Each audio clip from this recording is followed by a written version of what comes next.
una célebre editora de moda. Era muy glamurosa, era una especie de deslumbrante fenómeno. Una secreta vida amorosa. Me había asegurado que era imposible que se quedase embarazada.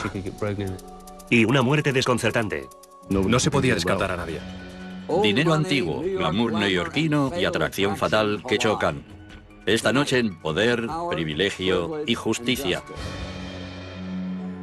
El Cabo del Miedo.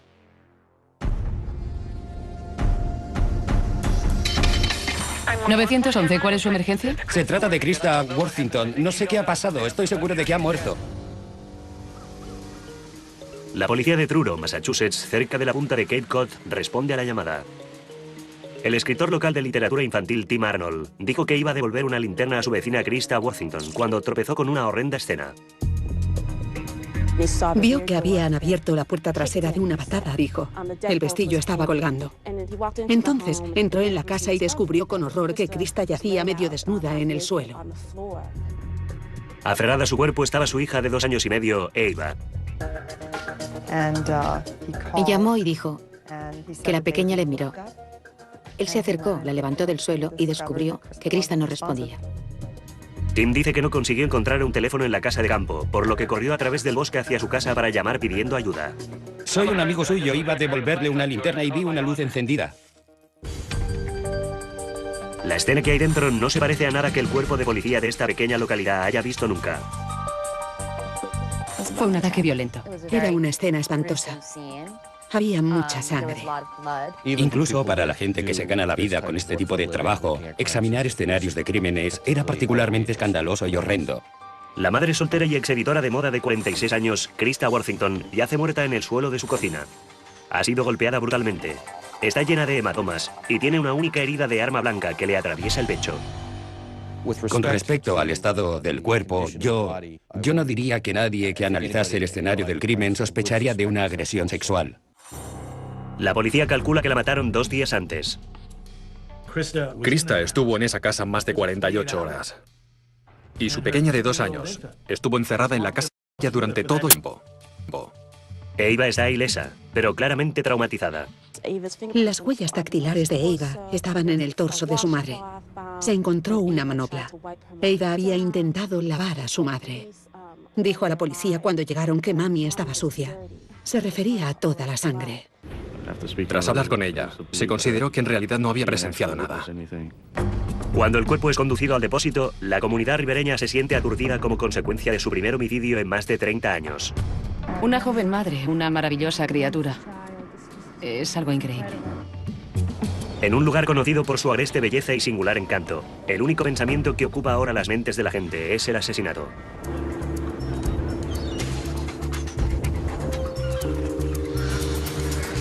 Era el crimen de gran ciudad, del que la gente de Truro había pagado muchos dólares por escapar. Cuando era pequeño, mi familia solía veranear en el Hotel Belmont, en Hardwick, y todavía me encanta pasar mis vacaciones en el Cabo. Resulta difícil imaginar este idílico lugar como escenario de tan horrible crimen. ¿Cómo era posible? Porque vendría alguien a Truro y se dirigiría a casa de esa persona en particular con la intención de matarla. La Policía Estatal de Massachusetts envió técnicos al escenario del crimen para examinar la casa. Pero los primeros en acudir habían creado problemas. Se enfrentaban al escenario de un crimen que había sido totalmente contaminado por 14 o 15 sanitarios entrando y saliendo de esa casa antes de la llegada de la policía. Vivimos en un pueblecito tranquilo en la punta del Cape Cod. Aquí nadie sabe cómo se investiga el escenario de un asesinato. A pesar de la contaminación interior, los investigadores consiguen salvar varias pruebas fuera de la casa. Parecía haber signos de pelea, objetos personales de Krista, un pasador para el pelo, sus gafas, calcetines, todo se encontró fuera. Y después había unas marcas que conducían a la puerta como si una persona hubiera sido arrastrada y sus brazos y sus pies hubieran ido rozando el suelo. Parece que Krista había sido atacada fuera de su casa, arrastrada dentro y después asesinada. Vieron que había un teléfono móvil sobre una mesa. Pudieron ver el número 9 en la pantalla.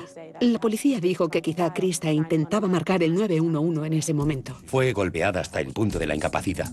Los investigadores no encuentran el arma homicida, pero el cuerpo de Krista les proporciona una pista crucial. La policía tomó muchas muestras de ADN y realizó analíticas y pronto se dio cuenta de que en los momentos coincidentes o inmediatamente anteriores a su muerte, Krista había tenido relaciones sexuales con alguien y tenían semen y a partir de él tenían ADN. Tomando como base la ubicación del ADN, diría que se llegó prácticamente a la conclusión de que quien quiera que dejó el ADN era probablemente el asesino. El ADN podía ser una pista inestimable para identificar el asesino de Krista o una de las últimas personas que la vio con vida. Pero no serviría de nada hasta que la policía pudiera seguir el rastro de un sospechoso. Cuando tienes un caso sin testigos, se trata de interrogar a las personas cercanas a la víctima. Desde luego todo el mundo está afectado. Y es que todo ha cambiado. Tenía que ser alguien de alguna parte que la conocía. Con menos de 2.000 personas viviendo en Truro durante el invierno, los residentes temían que el asesino pudiera estar en la casa de al lado. En los días posteriores al asesinato, todo el mundo decía, ahora tendré que cerrar la puerta con llave. Y evidentemente el hecho se propagó como una onda expansiva por toda la comunidad. Las autoridades celebran una conferencia de prensa para calmar los agitados nervios. Pero la policía poco puede hacer para frenar el miedo o el frenesí de los medios en torno al asesinato. Cuando mi teléfono empezó a sonar, cuando reporteros de todo el país empezaron a llamarme y pensé, ¿qué está pasando? Rápidamente me di cuenta que la historia poseía elementos de prensa sensacionalista. Krista había escrito artículos para elegantes revistas como W, Elle y Harper's Bazaar. No llegué a conocerla, pero tengo muchos amigos en ese mundo que la conocieron. Y a todos les perturbó profundamente su asesinato y los secretos que los investigadores estaban a punto de descubrir.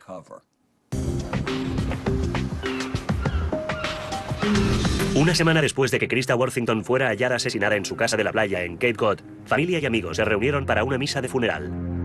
Fue una reunión muy sombría. Nadie sabía exactamente cómo reaccionar. Era tan impensable que algo así hubiese sucedido. Los amigos recordaban a una mujer que lo tenía todo. Era incondicionalmente feliz. No le quedaba nada que esperar, nada que anhelar. Estaba incondicionalmente satisfecha. Según todos, Krista vivía una vida de ensueño. Ella tenía un trabajo con mucho glamour.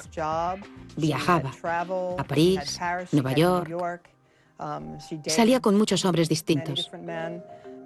Pero Krista siempre anduvo buscando algo, creo que un poco inalcanzable. Se había trasladado a Truro solo 4 años antes de ser asesinada. No tenía nada que ver con la Riviera Francesa. Pero aquí, en su casita en las dunas, por fin había encontrado la felicidad. Le encantaba Truro. Realmente ocupaba un lugar central en su corazón. Esta era su casa, sus raíces. Tenía parientes en toda la zona. Y en el pueblo todos la conocían por su nombre.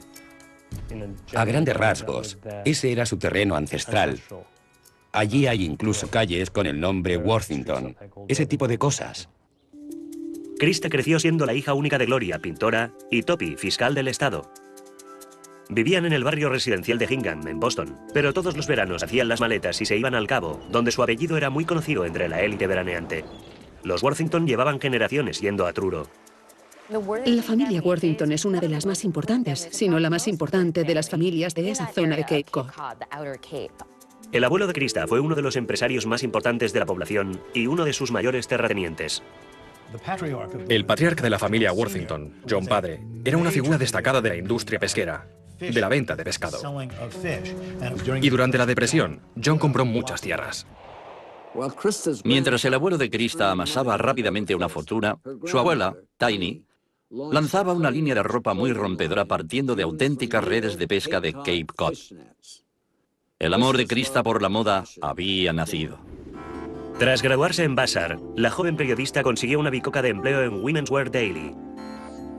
Pronto estaba viajando a París y a las pasarelas de Givenchy, Dior e Yves Saint Laurent. Era muy glamurosa. Era una especie de deslumbrante fenómeno.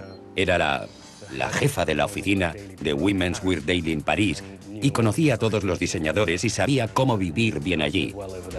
Krista figuraba en la lista de invitados de todos los eventos más elegantes, de desfiles de moda a partidos de polo, pasando por bailes de gala con la realeza europea. Sabían que tenía una agenda que era para morirse de envidia. Las estrellas de la moda más importantes del momento contestaban a sus llamadas telefónicas. Los encargos de artículos como periodista freelance la llevaron a Londres y después a Manhattan, donde el champán continuó circulando. Era la época de dinastía. Todo era lo grande, ostentoso y glamuroso, y las grandes fortunas derrochaban su dinero en esos acontecimientos. Ibas a Estudio 54, era muy embriagador. Es posible que Krista alternara con los famosos, pero siempre pareció un espíritu libre.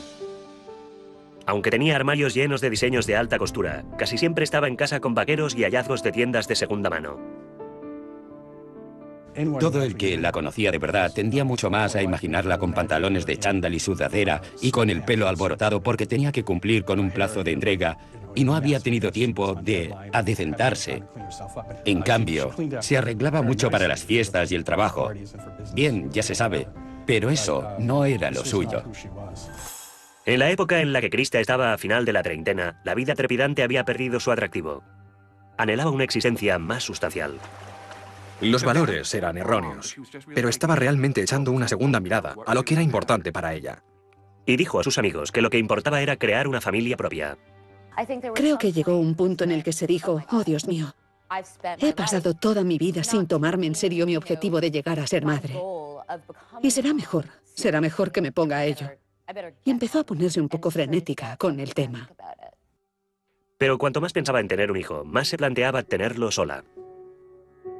Krista pasó a formar parte de una organización llamada Madres Solteras por Elección y se estaba planteando tal vez recurrir a la inseminación artificial para tener un bebé. Incluso se llevaba a casa breves biografías de los donantes y también grabaciones con las voces de los donantes. Después supo dos cosas que la llevaron a ese gran cambio en su vida. Primero, los médicos le dijeron que no podía tener hijos. Después a su madre le diagnosticaron cáncer. Krista regresó a Nueva Inglaterra para estar más cerca de su madre. Con el tiempo se mudó a West Wing, la antigua casa de campo de la familia en Truro. Pronto esas pasaron a ser sus señas permanentes. Creo que simplemente deseaba pasar a la siguiente fase, y eso suponía volver a sus raíces, que ella amaba mucho. Esa es una zona preciosa.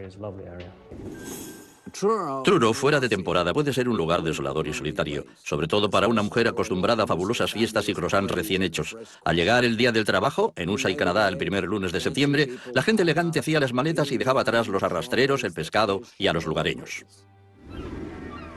Es muy pacífico y calmado. Es literalmente la antítesis de Nueva York. Y en ese momento de su vida, el lugar en el que estaba era el sitio ideal para ella. Fue allí, durante el verano de 1998, cuando Krista tuvo una aventura con un hombre llamado Tony Jackett, un pescador local y el comisario para el marisco en la localidad. Tenía fama de que le gustaban mucho las mujeres, que le gustaba muchísimo la compañía de las mujeres. Y por eso cuando me enteré de que Tony había mantenido una relación con Krista no me sorprendió. Milagrosamente, Krista se quedó embarazada. Fue realmente su sueño hecho realidad en cierto modo, porque no tenía ninguna esperanza de que esos sueños fueran a cumplirse. Por lo tanto, fue extraordinario para ella. Para Tony no fue tan extraordinario. Yo estaba en estado de shock, porque me había asegurado que era imposible que se quedase embarazada. Y me puse a pensar, oh Dios mío, me he metido en un buen lío. Krista estaba en éxtasis con su embarazo. Pero Jackett estaba casado y con 6 hijos, y no tenía intención de pedir el divorcio. Si hablas con sus conocidos te dicen, Krista Worthington, buena chica, mal gusto con los hombres. Krista en realidad no quería que Tony se implicase en el embarazo. Decía que ella se ocuparía de las cosas y que él no tenía que hacerse cargo de nada. El acuerdo parecía funcionar. A medida que el tiempo pasa, me digo que quizá no tengo por qué contárselo a mi esposa. Pero después de 1 año y medio criando a Eva ella sola, Krista quería que su hija tuviera algo más. Y en un momento dado, decide que quiere que yo me implique. Jackett se vio obligado a hablarle a su mujer de la aventura y de la niña. No sabía cómo se lo iba a tomar mi mujer. Estaba preparado para que ocurriera algo irreparable y que tuviera que pasar página. Pero su matrimonio sobrevivió, y con el tiempo, Eva fue incluso bien acogida por la familia Jackett. Y durante aproximadamente 1 año, nos relacionamos y confraternizamos por el bien de Ava, porque eso era lo que Krista quería. Pensábamos que todo iba estupendamente y así era. Ella no quería un seguro sanitario y puse a la niña en el mío. Eso fue todo lo lejos que llegamos. Nunca fuimos a un tribunal porque ella no quería. Los investigadores ahora se preguntan si Jackett albergaría resentimiento hacia Krista por todos los problemas que le había causado. Y cuando supieron de la herencia de $1 millón de Eva, las sospechas se hicieron aún más profundas. En la superficie, eso le daba un móvil. La niña tenía una cuantiosa herencia.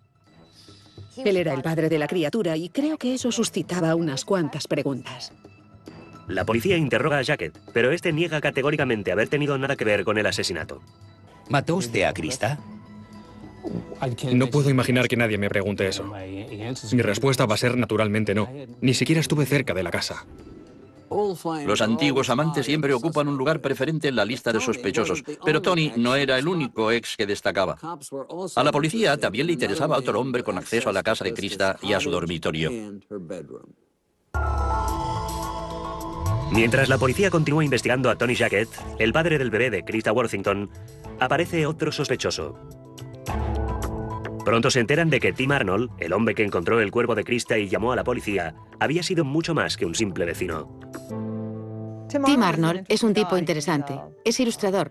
También escribe libros infantiles. Vivía justo detrás de Krista y podía ir andando hasta la casa de ella desde el porche trasero de la suya. Cuando Krista vivía aquí, en el frío invierno, con la pequeña Eva, se hicieron amigos. Y muy pronto pasaron a ser amantes. Estuvieron saliendo durante casi un año, tras el fin de la aventura de Krista con Tony, y hasta vivieron juntos en West Wing 4 meses. Durante ese tiempo, Arnold se encariñó muchísimo con Eva. Está muy apegado a Eva. Hay quien dice que está demasiado apegado a Eva. Pero después de un año, Krista puso fin a la relación. Él era una persona muy absorbente, creo, y ella también lo era. Al principio se ayudaron mutuamente, pero creo que después él empezó a agobiarla un poco y Krista le pidió que se marchara. Arnold quedó destrozado. Después de mucho tiempo, llegué a conocer bien a Tim y noté que sintió una gran sensación de pérdida cuando Krista lo dejó.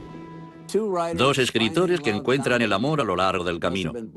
Al principio debía de ser el éxtasis, pero cuando un romance está en plena eclosión, tener a tu amante en la casa del lado puede resultar tremendamente práctico. Pero cuando la floración de la rosa ha pasado puede ser una tortura. Los investigadores tuvieron que preguntarse si se preparó el escenario para el asesinato. El hecho esencial es que Krista rechazó a Tim y surgió la hipótesis de que el amante despechado, en un ataque de furia, perdió el control, la golpeó y la apuñaló hasta matarla. La versión de Tim sobre el hallazgo del cuerpo también levanta sospechas. 911, ¿cuál es su emergencia? Se trata de Krista Worthington, soy amigo suyo, estoy seguro de que ha muerto. Había mencionado un detalle del asesinato de Krista que no tendría que haber conocido. Dijo a la policía que había sido apuñalada. En aquel momento, la policía ni siquiera lo sabía. Según los inspectores, la herida no era visible.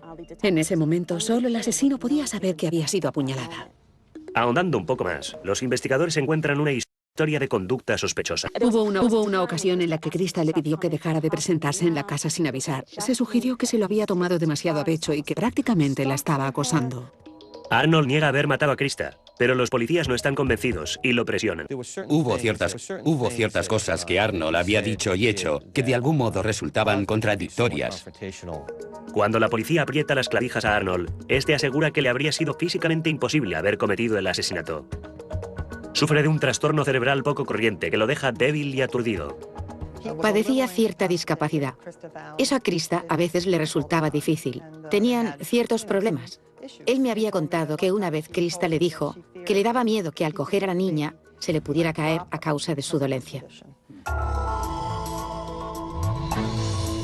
En la semana posterior al asesinato de Krista, la policía interroga a Arnold y Jacket repetidamente. Toma muestras de ADN de ambos hombres, pero ninguno de los dos concuerda. Los investigadores tendrán que ampliar su búsqueda. Han dicho que todavía no saben quién contribuyó con ese semen al escenario. Los inspectores se preguntan si Krista podía haber tenido un nuevo novio secreto, pero no parece probable. Krista hablaba a sus amigos de todos los intereses amorosos que tenía en su vida. Los dos novios que había tenido allí, Tony Jacket y Tim Arnold. Todos sabíamos de su existencia, prácticamente desde el primer día. Si yo me hubiera enterado, lo habríamos sabido enseguida. Pero quizá, después de todo, el asesino podía no ser un antiguo amor. A través de entrevistas con amigos y familia, los investigadores encuentran conflictos en el continente. También descubrieron que el padre de Krista estaba saliendo con una mujer que despertó su interés. Era alguien que en el pasado había tenido problemas con la ley. Años atrás, el padre de Krista, Toby, había sido ayudante del fiscal general en Massachusetts, y sus colegas lo tenían en muy alta consideración. Es un hombre que había llegado muy arriba dentro de su profesión. Ahora, el viudo de 73 años no acaba de hacer honor al apellido Worthington. Los investigadores descubren que ha estado manteniendo a Beth Porter, de 29 años, una mujer con un historial de cargos por prostitución y droga. El asunto se remontaba a varios meses antes de la muerte de Krista. Los veo juntos de vez en cuando. Eso es lo único que sé de ellos. Se ocupan de sus asuntos a puerta cerrada. Era el hombre mayor que la mantenía, o lo parecía. La situación con Toby y Beth Porter era evidentemente un giro más en una situación que parecía contar con un buen elenco de personajes interesantes y giros y sorpresas. La revelación es profundamente embarazosa para los Worthington. Tenemos a un hombre con todas esas credenciales. Escuela preuniversitaria de Harvard, abogado por la Facultad de Derecho de Harvard, y que ha estado manteniendo una aventura con una prostituta adicta a la heroína de casi 30 años, de la zona de Boston. Los amigos lo cuentan a los investigadores. A Krista el apaño la puso furiosa e intentó ponerle freno.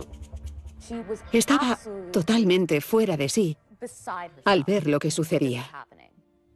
No podía creer que su padre se hubiera aliado con esa mujer, que en primer lugar estaba muy por debajo de él, en segundo lugar era muy joven y en tercer lugar a ella le parecía terriblemente manipuladora. Krista llegó al extremo de contratar a un investigador privado para que vigilara y tendiera una trampa a su padre y demostrar que el padre era incompetente y encerrarlo. Si Krista hubiera tenido éxito con su plan, el tren del dinero de Beth Porter se habría parado con un gran chirrido. Ella me había contado que había intentado bien poner fin a la relación o al menos poner fin a que él se gastase el dinero con Elizabeth Porter. Y yo pensé, wow, aquí hay un buen móvil. Este caso tenía una lista de sospechosos digna de una novela de Agatha Christie. Primero estaba el tenorio comisario de mariscos. Después el discapacitado autor infantil.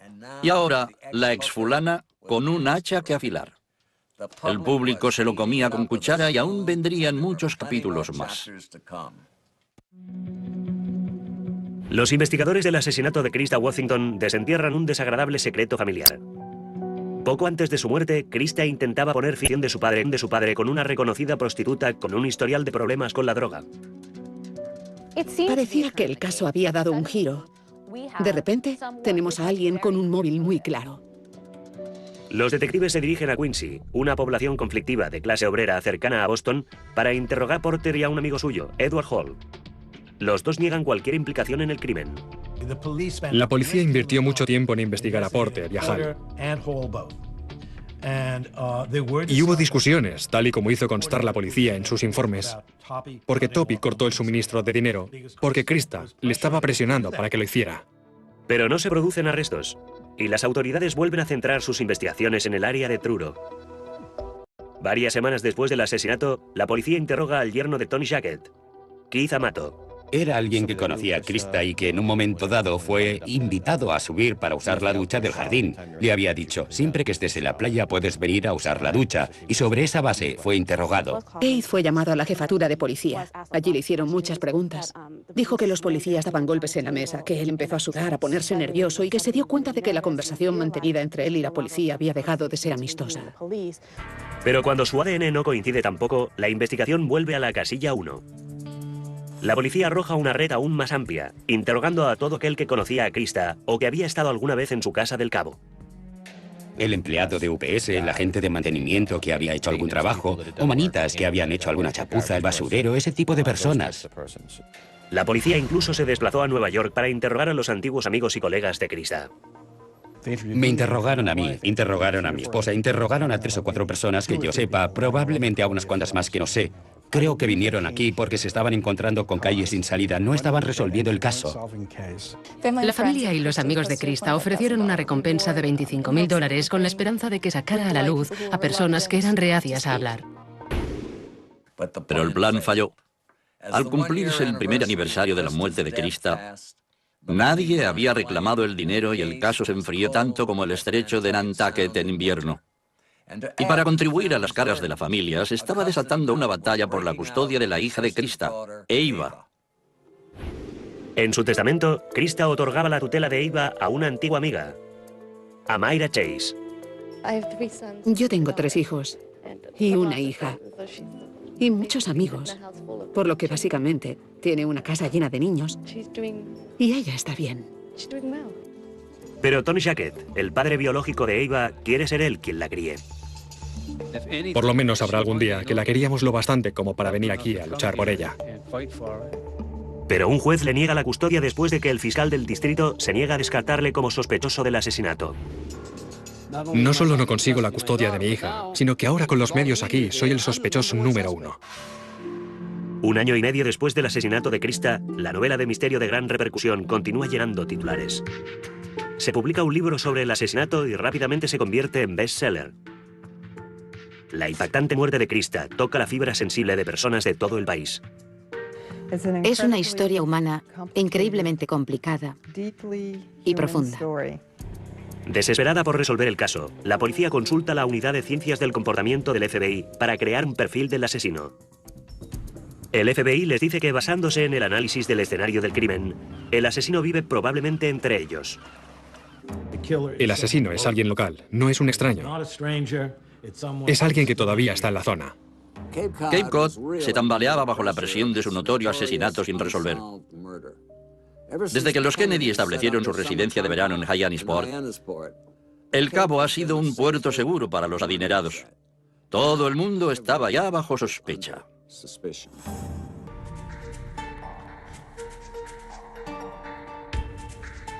Cuando el tercer aniversario del asesinato de Krista Worthington se acerca, la policía está más convencida que nunca de que el asesino de Krista es un residente local.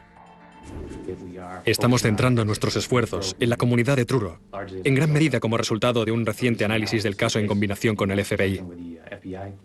El principal obstáculo en esta investigación ha sido la identificación de ese perfil desconocido de ADN. Tenemos la confianza de que la comunidad de Truro puede ayudarnos a identificar quién es esa persona. Y la policía decide estrechar el cerco en Truro lanzando una operación Red Barredera. La oficina del fiscal del distrito quería obtener muestras de ADN de todos los hombres de Truro para ver si alguna muestra podía concordar con el ADN que encontraron en el cuerpo. La policía se despliega en las calles principales de Truro pidiendo frotis bucales a todos los hombres que encuentra. Se lo pidieron a los hombres de la gasolinera, de la tienda de comestibles, de la tienda abierta a las 24 horas, de la licorería. La ciudad entera se volcó a la hora de someterse a la prueba del ADN. Algunos hombres acceden de inmediato. Ellos solo piden la ayuda de la comunidad. Por eso me parece que debo ayudar. Otros se niegan. Alguien puede cometer un error administrativo y me pueden juzgar en alguna parte porque mi ADN se confundió. Solo el primer día se toman más de 75 muestras, pero es una estrategia discutible. Y el ACLU, Sindicato Americano en pro de las libertades civiles, empieza a quejarse, sobre todo cuando los investigadores admiten que prestan mucha atención a cómo reaccionan los hombres ante su petición. Si no querías darle el ADN, anotaban el número de tu matrícula y pasabas a una lista especial. La pequeña expedición de pesca de la policía del estado provocó una tormenta de controversia.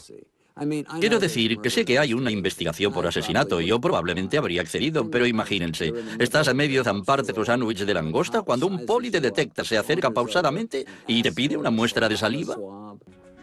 Es una conversación común de todo el mundo en todas partes y yo creo que lo que ha sucedido sin duda alguna ha sacudido la comunidad. Para mucha gente de la localidad parece que la investigación no va a ninguna parte. Existía la sensación de que tal vez la policía había llevado mal el caso. Aquello era un intento desesperado por descubrir quién había matado a Krista Worthington.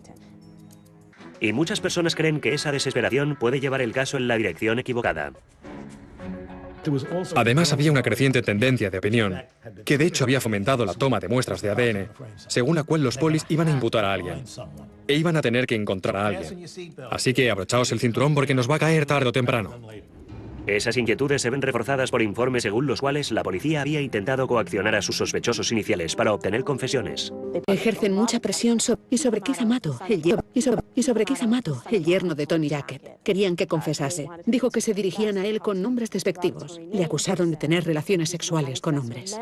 Pero la policía defiende sus métodos de interrogatorio y los análisis de ADN, diciendo que la táctica ha surtido efecto otras veces.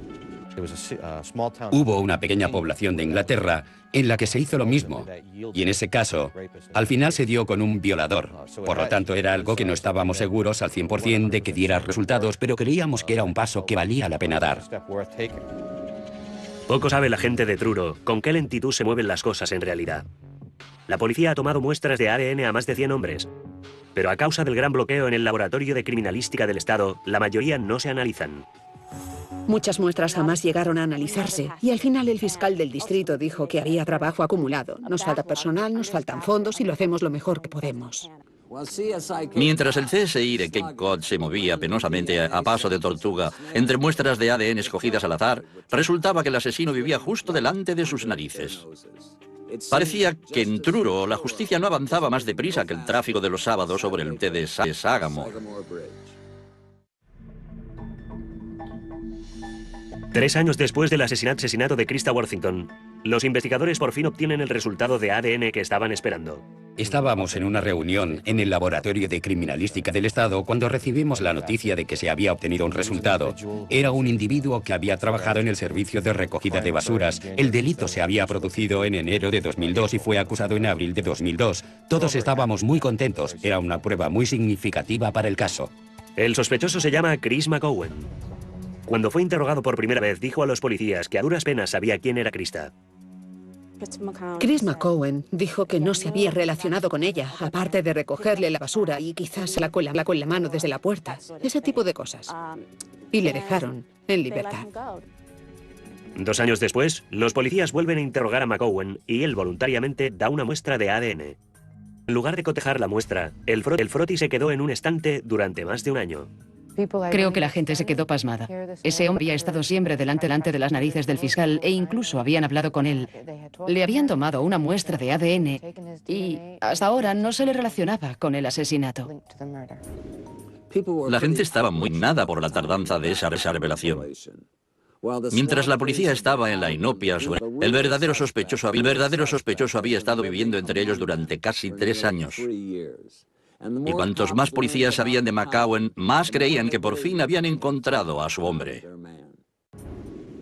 Christopher McCowan llegó a Cape Cod hace casi 10 años, procedente de Florida, donde había tenido ciertos problemas con la ley. Había cumplido incluso condena en Florida. Su ficha policial incluye cargos de robo y de asalto y agresión. E incluso después de trasladarse al Cabo en los años 90, aún continuó causando problemas. Había tenido varias novias que en su mayoría habían pedido órdenes de alejamiento contra él y existía constancia de interacciones violentas entre ellos. Policías armados entran en la destartalada casa de huéspedes donde vive McCowan. Anoche, a las 7:15 aproximadamente, miembros de la unidad de inspectores de la Jefatura de Policía del Estado de Massachusetts arrestaron a Christopher A. McCowan, de 33 años, por el asesinato en el 2 de Krista A. Worthington. Los inspectores interrogan a McCowan durante 6 horas. Inicialmente, este se ciñe a su versión diciendo que no conocía a Krista, pero cuando se le muestra la coincidencia de ADN, McCowan empieza a cantar una melodía distinta. Al final contó a la policía que había mantenido una aventura con Krista. También admite que estaba en casa de Krista cuando esta fue asesinada, pero niega haberla matado. Dice que un amigo, Jeremy Fraser, es el verdadero asesino. En una historia llena de contradicciones, McCowan dice que él y Fraser fueron a casa de Krista tras haberse pasado la noche bebiendo en busca de sexo. McCowan contó a la policía que Krista lo acogió en su casa, a él y a Jeremy Fraser. McCowan contó a la policía que él y Krista habían mantenido relaciones sexuales consensuadas, pero las cosas se torcieron cuando Krista sorprendió a Fraser revolviendo su bolso y se encaró con él. Según McCowan, los hombres abandonaron la casa, pero Krista lo siguió fuera. La policía declaró que McCowan dijo que Fraser se dio la vuelta y dio a Krista 2 puñetazos en la cara, que perdió los estribos, se le cruzaron los cables y que después le aplicaron las botas, lo que significa que se liaron a patadas con ella. Le dieron una buena paliza. Al final llevaron a Krista a la casa y de repente McCowan vio a Fraser coger el cuchillo y apuñalarla. Investiga a Jeremy Fraser. Pero este tiene una coartada incuestionable para la supuesta hora del asesinato. La única evidencia que podía situar a Jeremy Fraser en el escenario es una persona que había cambiado unas 9 veces su versión. Las autoridades acusan a McCowan de asesinato en primer grado con agravante de Dion. Truro por fin suspira de alivio. Cuando el caso se encamina al juicio, la historia atrae una vez más a los medios internacionales y da origen a otro libro sobre el asesinato. He interrumpido un libro que estaba escribiendo para dejarlo en la estantería temporalmente, porque esto tiene que hacerse. Los alegatos iniciales comienzan el 18 de octubre de 2006. El acusado era totalmente indiferente a sus sentimientos. La acusación presenta al jurado un caso que se centra en dos pruebas principales: la muestra de ADN y la entrevista de McCowan con la policía, que ellos consideraron una confesión. En un momento del interrogatorio se le pregunta, ¿qué diría si Jeremy Fraser hubiera estado en otro lugar en el momento del crimen? Levanta las manos hacia el aire y dice, pues que todo me cae a mí. La defensa argumenta que McCowan tuvo sexo de mutuo acuerdo con Krista y que las autoridades, llenas de prejuicios raciales y bajo presión para resolver el caso, le achacan injustamente el crimen a él. Basándose en una suposición. La suposición falsa de que era imposible que una mujer de 46 años que estudió en Vassar, que viajó por el mundo, una rica heredera, tuviera relaciones sexuales consensuadas con un basurero negro, sin estudios y conflictivo. Es en eso se basan. Después de 3 semanas de testimonios, el jurado inicia un proceso de deliberación inestable y con tensiones raciales. Este acaba en un punto muerto. Atención al dato. Uno de los miembros del jurado llama a su novio, que casualmente está en la cárcel, y ambos comentan la repercusión que tiene el juicio en los medios. La llamada es grabada. Y cuando el juez se entera del hecho, ese miembro del jurado es rechazado. 2 días después, se emite el veredicto. Nosotros, el jurado, emitimos el siguiente veredicto de culpabilidad por asesinato en primer grado. McCowan es sentenciado a cadena perpetua sin posibilidad de libertad condicional. Mis pensamientos cuando fue pronunciado ese veredicto fueron para Krista y Ava Worthington y para la familia Worthington, que no habían obtenido una resolución del caso para ellos.